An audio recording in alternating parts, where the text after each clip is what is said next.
Ngọc phải đấy. Nhưng chẳng chẳng phải gì đấy, đây chỉ là cái là ngọc phải. Có kia này. Chứ phải là cắt cơ. Phải là nó. Người ta cư xử với vợ với con của người đàn ông, thế nó bảo người đàn ông mà sống mà không ra gì. Có cái loại đàn ông làm như thế chứ người đàn bà lại không làm như thế. Là đàn ông mà đừng có bụng dạ đầu óc nào mà làm Nó chỉ cắt như xe thế. xinh. Nó như thế. nó thì mình không làm chứ. Nếu mà đều thì không vợ thì không làm. Phải Dù thằng chồng xấu xa nó không làm như thế, không kèo thế để vua đòi cái kiểu mất phải đấy. đó. Đấy nó như thế.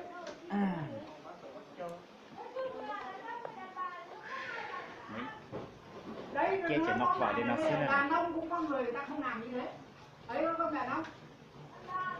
Không bao giờ người ta mày vợ cũng thế mà chồng cũng thế. Có khi là vợ thế nhưng mà chồng không bao giờ nó đi cái con đường ấy. Cắt cơ rồi. Nó chỉ có biết một vợ ấy thôi.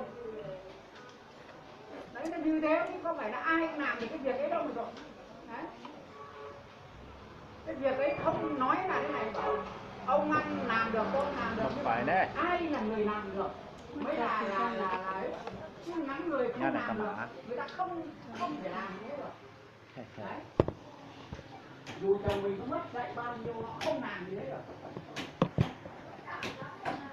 Đấy.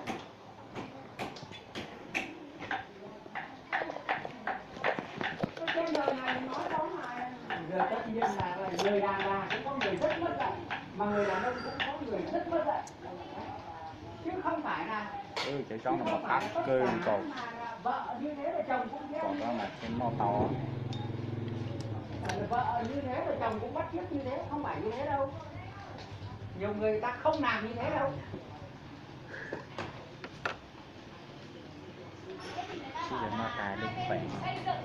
Còn nếu mà ông còn chẳng thì con chuộc thì kém gì. Không phải là Ông xây dựng không kém. thì nếu mà ông chẳng vào cuộc Nếu mà hết Một chỗ là mà cắt cơn còn đấy. Để đây kiếm nó cho một chỗ là ôi như chỉ nên làm ăn chi cơn còn. sẽ là ông đi đàn ông bàn đi đàn bà. Là cái này. Đấy.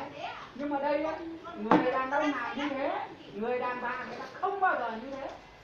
Nó lại như thế chứ. nó được có lý do hết. Có đấy, không phải là cũng không phải là dễ. Đàn bà nó còn mạnh hơn nữa đâu, mạnh hơn. Mạnh thì có người mạnh nhưng có người cũng không phải là mạnh của người ta thôi theo cái chiều ấy được. Cắt cơn nó khỏe không? Tàn bạo hơn ở đâu. Khỏe không? Nhưng mà cắt cơn còn đấy. Có từng người chứ không phải ai cũng tàn bạo. Có cho một cái thế ạ. Có phải là ai như thế được đâu.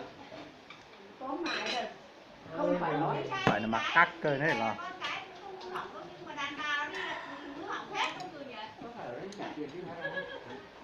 Đây của anh. Là phải đấy. Trên đây là Rất là thông minh. Dạ.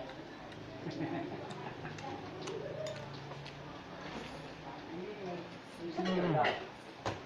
Tóm lại là anh rất hiểu đời. phải mà cắt cơn. Còn nhá.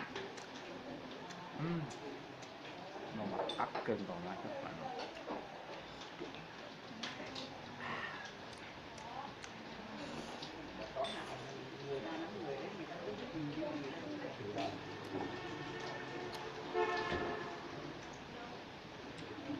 Nó rong nào. Bây giờ nó lên một giờ.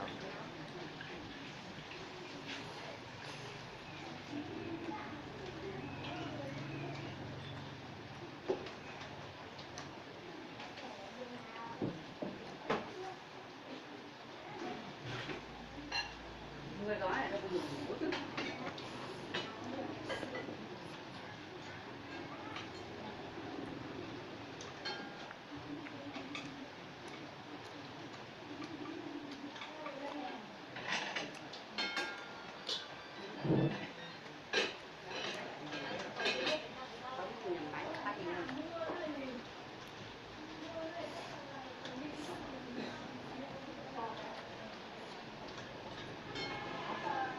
Nhà không quan mấy giờ về nữa.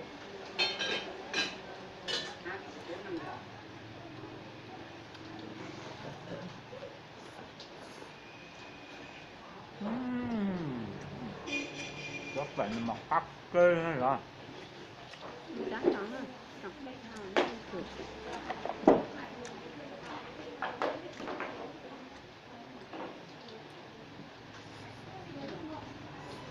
nhà anh đang mở bán cái đất công viên mua cái đất và mua chỗ khác mua to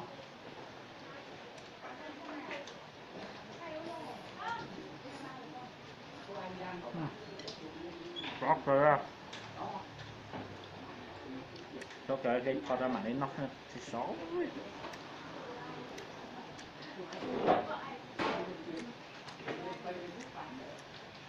nó phải nó mặc cúc lóng này nó mà rót cơn rồi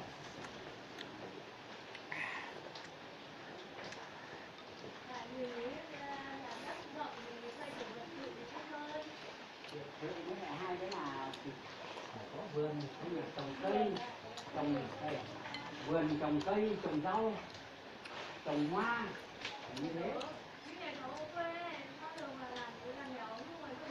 vườn phải rau quản phải có quả không để chơi